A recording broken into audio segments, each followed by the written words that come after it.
5টা বজাত মই ঘৰৰ পৰা বজাৰ অভিমুখে আহি আছিলোঁ। তাতে এটা দোকানৰ ওচৰত বাইকটো ৰখাই আমাৰ কুচাৰী কলেজৰ প্ৰফেচাৰৰ লগত কথা পাতি আছিলোঁ। সেই সময়তে পিছফালৰ পৰা 4-5জন মানুহ আহি মূৰত চৌকা অস্ত্ৰৰে আঘাত কৰি দিলে। আঘাত কৰাৰ লগে লগে বাইকৰ পৰা নামি কোন আছে পিছফালে ঘূৰি চালোঁ।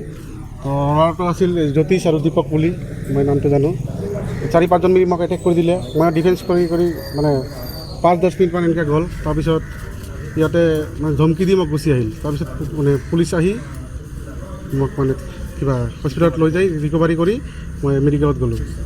এই দুষ্কৃতিকাৰীবিলাকক যাতে আইনে কঠোৰ শাস্তি দিয়ে, এইটোৱে মই আইনৰ ওচৰত দাবী জনাইছোঁ। অন্যথা আমি নিজে বজৰং দলৰ পৰা কিবা এটা ষ্টেপ ল'ম। মোৰ নাম নাৰায়ণ বৈষ্ণৱ, মই বজৰং দল কোকৰাঝাৰ জিলাৰ সংযোজক হয়। তো আজি মই ঘৰৰ পৰা আহোঁতে এনেকুৱা কাণ্ড হৈ গ'ল। আজি গোসাইগাঁৱত এনেকুৱা এটা পৰিৱেশৰ সৃষ্টি কৰিছে, মানুহ বজাৰত আহিবলৈ ভয় পাব।